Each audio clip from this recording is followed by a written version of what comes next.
So a few years ago, I was doing a project in Nicaragua with a couple of students, and during one of the breaks, one of the students came up to me and she asked me if I had a picture of my son.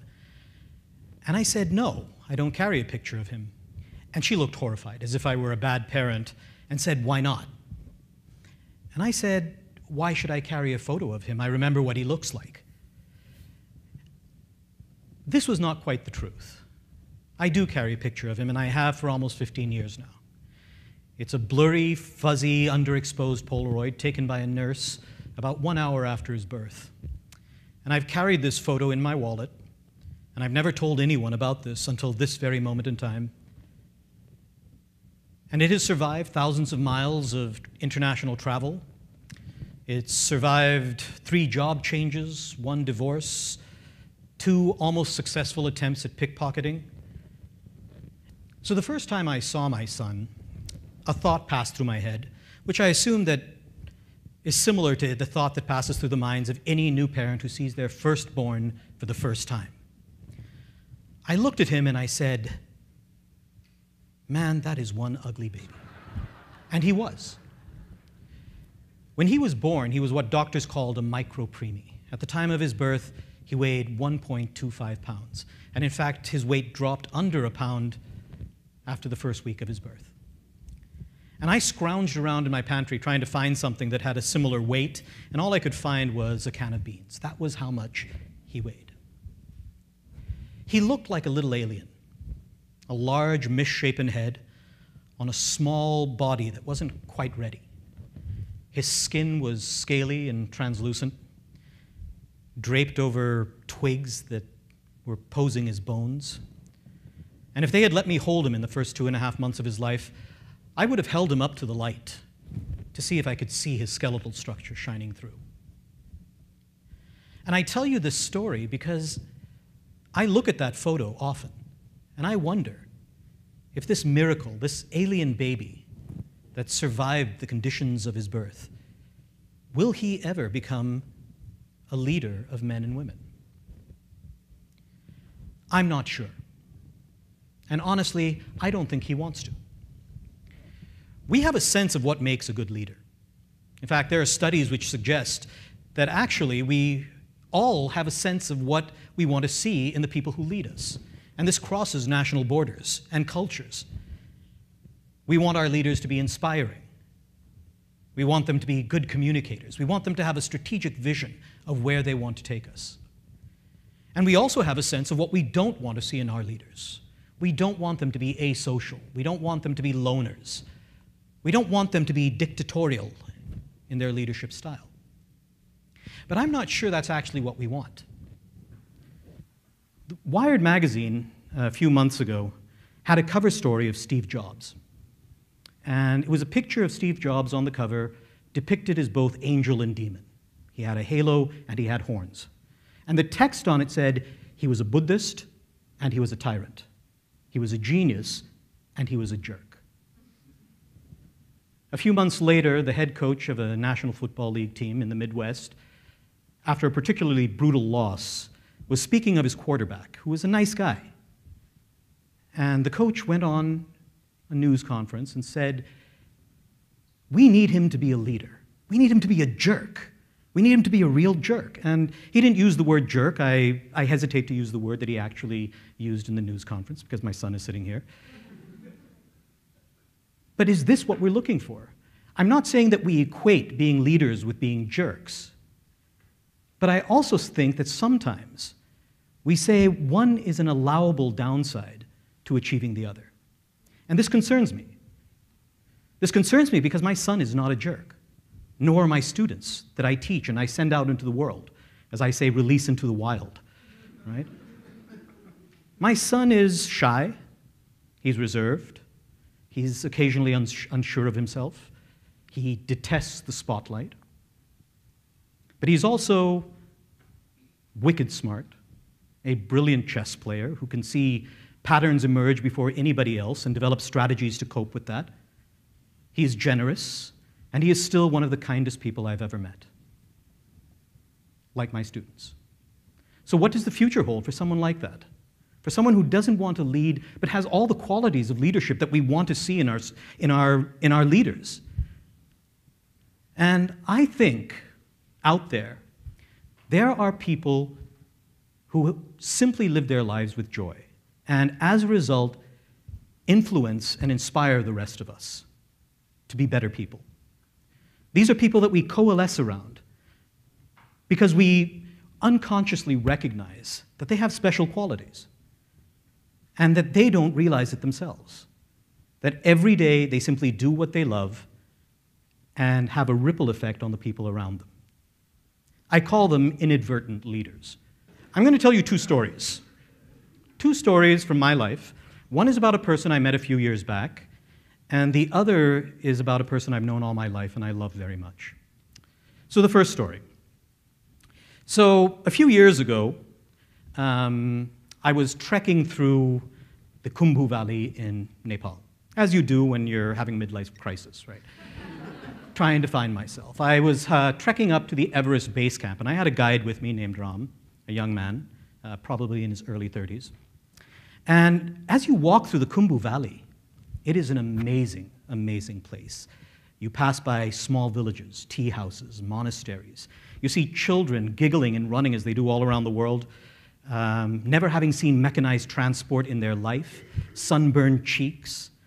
And you see mountains, soaring mountains, amazing, amazing mountains. And every step you take is just another moment of glorious insignificance where you realize your place in the world and what you mean to the world around you. And at one point, when you go on this trek, above a small town called Namche Bazaar, you get your first sight of Mount Everest. And it's amazing. You find yourself catching your breath. Not because Mount Everest is a particularly impressive-looking mountain, but because of its history and its significance. And I stood there on that hill looking at Mount Everest, and I was taken aback. I was reflective. I was looking at something which, at least in my lifetime, was the closest the Earth would ever be to the stars. And I wanted to turn to my guide, to Ram, and say something poetic. I wanted to go all Walt Whitman on him, share this moment with Ram. And I stopped myself because I noticed the way he was looking at the mountain, a mountain that he'd seen scores of times before this. And he was staring at it meditatively, reflectively, peacefully, with a small smile on his face. And you knew, looking at him, at that moment in time, he loved where he was and what he was doing. Now, Ram was this amazing, shy, reserved, quick to smile, quick to laugh guide, Nepali guide. And whenever we went anywhere, everyone seemed to know him. He knew everyone in every village that we passed through. Whenever he would sit down, people would coalesce. People would come around him and sit and talk to him and find out what he thought about things. And they would laugh and joke and ignore me completely. And I don't think Ram ever actually understood the influence that he had on other people. He simply loved what he was doing, and he loved sharing that knowledge. And I'm not saying Ram was an introvert. I'm not saying he was reserved to the point of not wanting to interact, that he was a loner. He loved being around people. But he never saw himself as a leader and never was aware of the influence that he was having on the people around him. The second story I want to tell you is about my father. My father grew up in abject poverty in a small village in southern India. It was a small, dusty town. The school that he went to was makeshift with a thatched roof. They'd cancel classes whenever it rained. It was an amazing time in those days. He grew up in a village, and until he was 18 years old, there was no electricity in that particular village. To study, he would have to get a kerosene lamp and study under that. And my grandfather, who had only an 8th grade education, didn't see the point of spending all that money on kerosene and made him go outside and study under the lamps outside, the kerosene lamps there. In fact, my father still smiles when he tells the story of how his family took a big trip 30 miles away by a cart pulled by bulls to see an electric bulb that was in a village nearby. It took half a day, and it was a family outing to go see an electric bulb. Now, if all had gone according to plan, my father probably would have ended up as a clerk in that village. The name was Chintalapudi. And he would have become a small town, small clerk, just giving out stamped paper or writing forms for people who couldn't fill them themselves. But he was a geek, and he was an obvious geek. And the headmaster recognized this and sent him to a university with a full scholarship. He stayed at a poor students' hostel, which was essentially an orphanage. And he received a stipend of 2 rupees per month, which translates to slightly less than 2 cents in today's money. And this was the big city for him. And by the time he graduated with a bachelor's and a master's in zoology, he had ranked first in the university and received a gold medal from the president.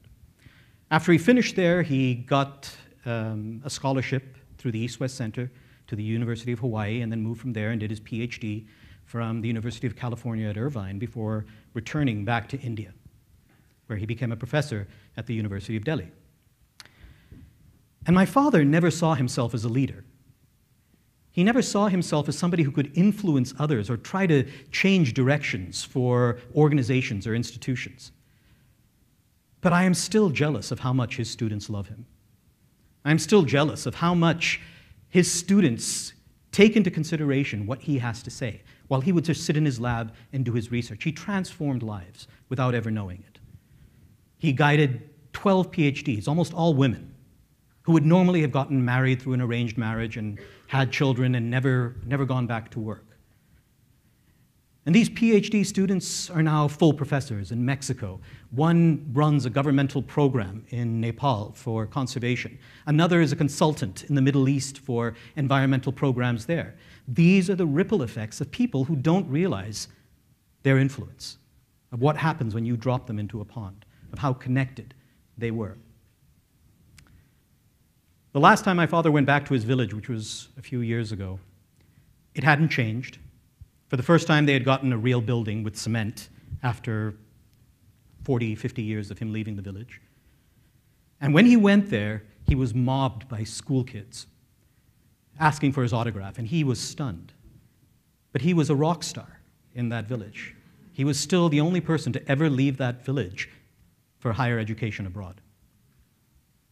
These are the people who don't seek positions of leadership. They don't know that they're leaders. And I tell you these stories because we have to look out for them. We have to look for those people who simply have joy in what they do and as a result influence the people around them. That they are leaders unintentionally, inadvertently.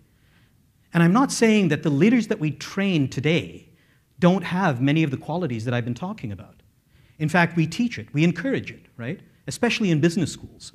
We encourage these types of leadership studies of people who want to be leaders. But the time has come to also look at these thousands upon thousands of people in villages around the world. A village in southern India, a town in the mountains of Nepal, Rwanda, Bolivia. We need to look at these places and find people who live their lives with joy and influence the people around them and pull them into positions of leadership, because those are the people that I want to see lead our future. Those are the people that I want to have create a future for my son and my grandchildren.